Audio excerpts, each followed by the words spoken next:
Hello, my name is Eleftherios Hassanidis, and as you might be able to tell, I grew up in Greece. Like many people from my home country, I made my home in Georgia. When we came here, we brought parts of our culture and our traditions with us, and now it is my pleasure to share them with you on Georgia Detours from Greece to Georgia.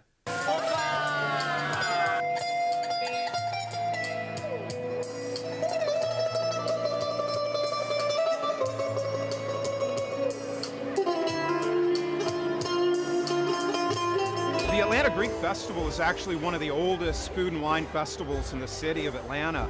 It started in the mid-70s when the community came together and said, we love cooking food, it's part of our culture, let's share it with people. And so we decided to do a festival and do that. And in the early days, basically the community just asked those who were good chefs to prepare the food. My father was one of those, and they said, you cook lamb at Easter, can you do this for the lamb sandwich for the festival? And he said, absolutely. And so here we are more than 40 years later still doing that. The festival has grown so much in the 40 years of its existence. It started off small, and it just kept growing in terms of number of people, and we said, let's add a different dish, let's do a pasticcio, let's do a Greek salad, let's have a wine tasting. So we just kept growing over the years, adding more food, adding the music, and creating a festival environment, because food is such a big part of Greek culture, and sharing that is the best part of it all. You know, I think the biggest thing is just watching the excitement of people who may or may not have experienced the Greek music, the Greek food, the Greek pastries, coming into the church, just watching people respond, because they're very happy when they come here. And I love that. I love being able to share that part of my life with people in the community.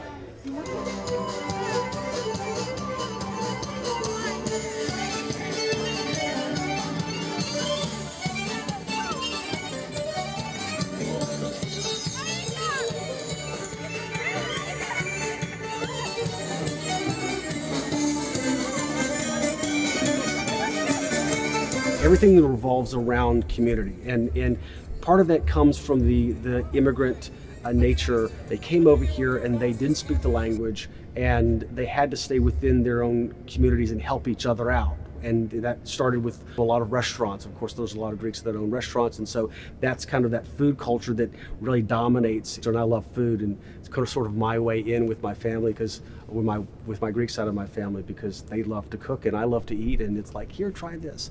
The fact is that family and community, it's all really sort of based around the church, and then it goes out from there, because it's all kind of connected, but they're all one big family. It's beautiful. These are just family people, and they're all volunteers. That's the amazing thing, is that they throw on this huge party, and everyone at the Greek Festival is a volunteer. There's no one that's getting paid for any of this stuff. We're all part of the community here. I myself am a first generation in the US. My father was born in Greece, and my mother as well. And we continue the traditions of our families by serving and cooking all of this food that's part of our culture every year at the festival. The people you see cooking here are either second generation, their parents cooked, or their grandparents. They learned the recipes for them, and they continue to do that. So it is a year-round endeavor. So as soon as the festival is over, we're already planning for next year and thinking about what could we add, what could we do different, what do people love, and it takes a lot of volunteer hours to pull this off.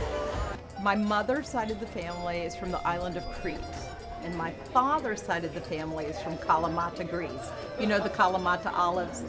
By the way, we have huge bins of fresh Kalamata olives that we sell here at the festival. So I have so many friends who just by association think they're Greek because they've spent so much time with my family. You know, when you hear Greek Orthodox, that throws people off a little bit. So, but then when they come into the church, all of a sudden they realize we don't worship Zeus. So, and then we talk about we refer to the Virgin Mary by a title, Theotokos. Theotokos means the God bearer. And that is the title that you'll hear most Orthodox Christians refer to the Virgin Mary by. Explaining that sort of stuff. I mean, what we do with icons, the fact that we don't worship icons, that we just venerate them, and that we kiss them the same way you might kiss a picture of a loved one. Like if I was on a long road trip away from my wife, I might pull a picture of her out of my wallet and kiss it goodnight before going to bed. The same idea applies with our icons.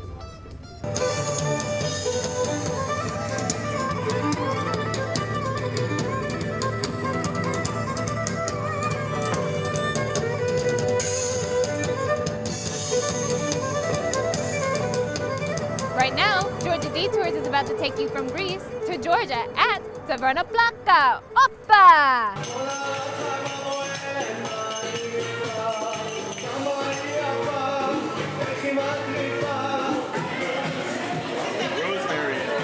This restaurant is arguably the most unique dining experience in all of Atlanta. We have belly dancers, DJs, we have all sorts of different events that go on here. People get up, they dance, they move around. We throw napkins in the Greek tradition of throwing money back in when they were on the drachma, I guess. Not so much with the euro, but it is very, very, very different than any other dining experience in Atlanta. 1, 2, hop! Alrighty.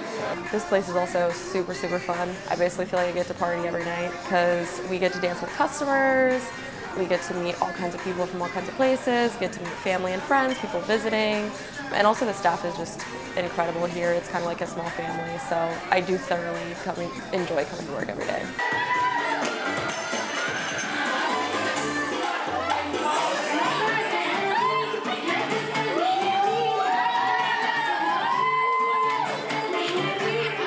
Everybody comes to experience it, from internationals, Greeks, obviously. We're in America, so we're always packed with Americans. We do bachelorettes, birthdays, office parties. The Greek culture is very celebratory, and therefore people tend to have their events here. We have people that actually drive from Savannah, from North Carolina, Tennessee, because it is the closest thing to a Greek taverna outside of Greece. And if you're, like I said, if you want to have a party, you've come to the right place. This restaurant used to be an Italian restaurant in the way back called San Gennaro, and in 2003 it turned into what you know now as Taverna Plaka. It is almost 17 years old, and the concept and the theme has been going strong ever since then.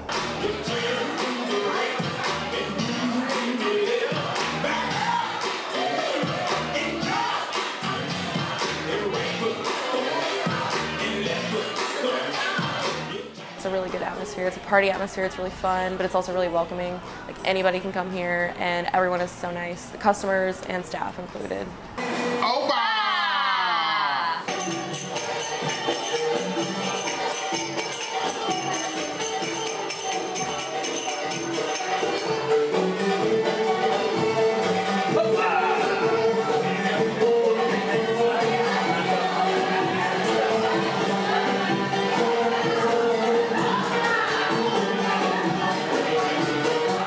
People come here and obviously they want the Greek salad.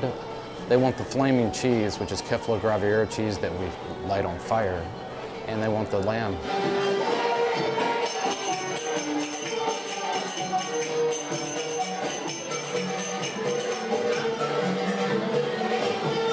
My favorite dish to cook is going to be the lamb chops. The chops are, they're large lamb chops, comes with Greek lemon potatoes, green beans, traditional, but presentation's beautiful. Happy birthday to you. Happy birthday to you. Ouzo is a staple here. It's a Greek liquor. It's kind of its own special thing. It is, I'd say it's the closest to clear Jaeger, but it is different. And we give that to customers on their birthday or when they're celebrating an anniversary or any kind of thing. It's what we give to you. We call it Greek medicine here. Solves all your problems. Fixes anything you got going wrong. The favorite drinks that come out of the bar each night is generally going to be the ouzo, because it's a Greek place. We have a specialty cocktail menu. One of the best on there is called Harsh Tortoise. Tequila selection, we've been told we have the best tequila selection of any Greek restaurant for some reason, but it's tequila. Yeah, ouzo is probably the most common drink that goes out because being a Greek drink.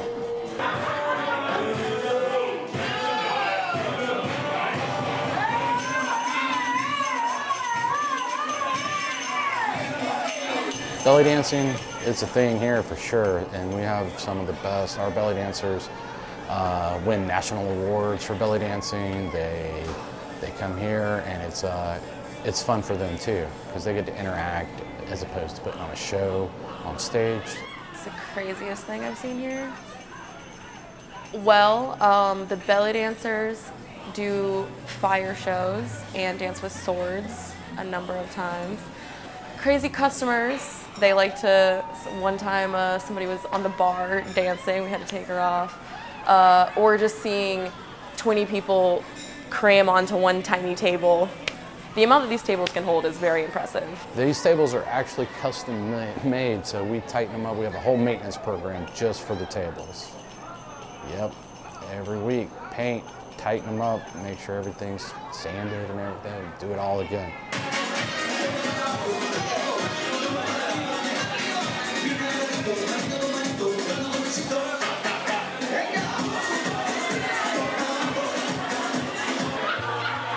It gets crazy in here. It's a whole show. It's something to see. It's very, very different than any other restaurant. I know many restaurateurs in Atlanta, and they're like, "How do you do this?" And I don't know.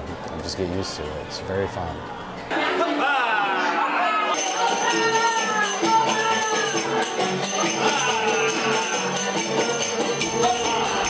That was awesome. You never know where we're going to take you on Georgia Detours.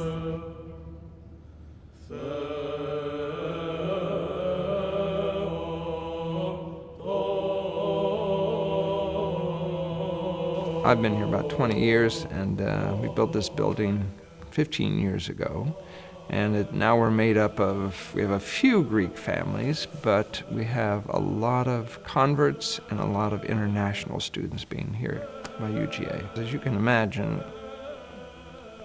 Eastern Orthodoxy is a high cultural hurdle being here in the South. But by personal relationship, exposure, church tours, little by little, people are beginning to discover who we are. And when they find out that we go all the way back to the time of Christ, that we are the early church, that there was only one church, and it was made up of 5 patriarchates by the 4th century. So we have Rome, who we consider the first among equals, Constantinople, Jerusalem, Antioch, and Alexandria. So that was the early church. We celebrate a divine liturgy that's been celebrated throughout the centuries, relatively unchanged since the 9th century, but it was St. John Chrysostom and St. Basil who edited extant liturgies that go back to the time of Christ. But that's the main liturgy that we celebrate. And of course, we know Christianity just didn't come out of a vacuum, that the first Christians were Jews. So you will recognize a lot of the architecture, the cult of worship, the tradition in our service.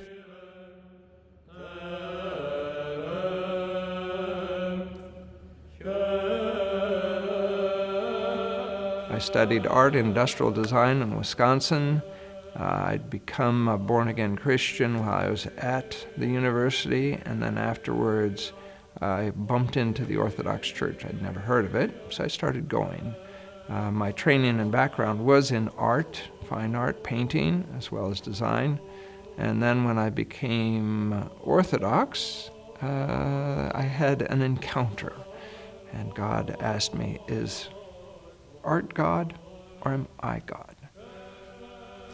Ooh, that was a hard thing because my whole identity was wrapped up as an artist. So I said, your God. I guess that means I have to go to seminary, don't I? So I said, well, I'll apply, and if I get in, I'll know it's God's will. I didn't know at the time that everybody got in, but so I went off to seminary, and that's where I met and worked with a man who was an iconographer painting the cathedral in Cambridge, Massachusetts. So I worked for 3 years as his assistant. My wife also studied theology at the seminary, and when we graduated, we got married, and we moved to Greece to learn the language and the culture a little better. And there I met a monk and began studying full-time with him. And so we were there in Greece 6 years. I studied 3 years with him and then 3 years with his teacher, and concurrently followed the Byzantine art history courses at the university.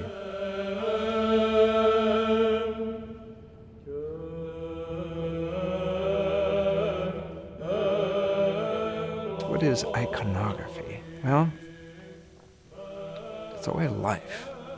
It's a real profound art form, and it's really a liturgical art form. It's meant to be used within the church, in the life of the community and the worship.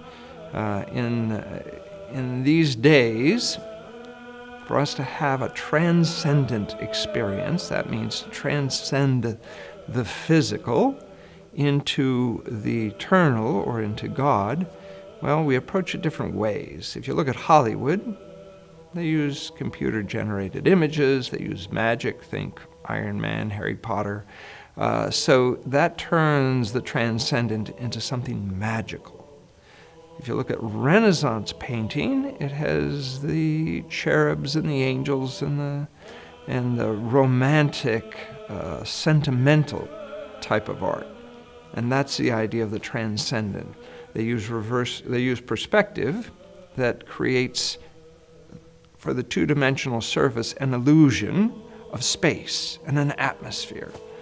But in iconography, you don't have that.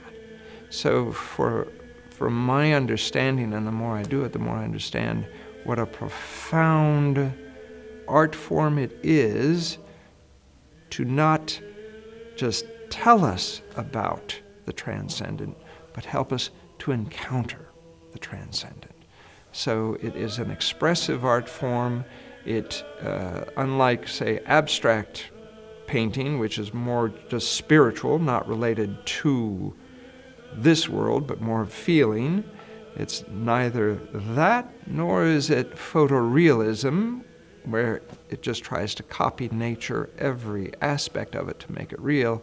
What it is it maintains the integrity of the two-dimensional space, and it comes out towards the viewer.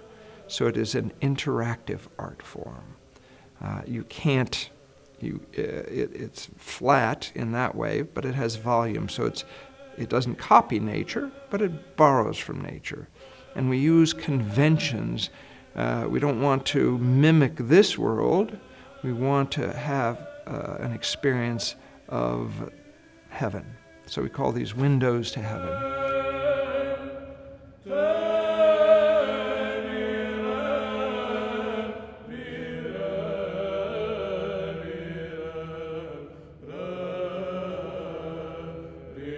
What we have on the walls around us are the pictures of the saints, the images of the saints.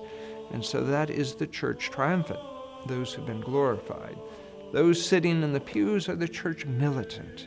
That is, they are still, as St. Paul says, working out their salvation in fear and trembling.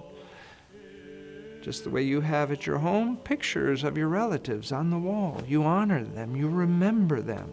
When they die, you don't take it down and put it in a drawer. You honor them. Because for Christians, death is a door that we all go through. It isn't into annihilation, it's into eternity. And so we recognize the person through the image. The hypostatic nature of the person is represented in the image. So we're not kissing paper, we're not worshiping idols, we're honoring that person.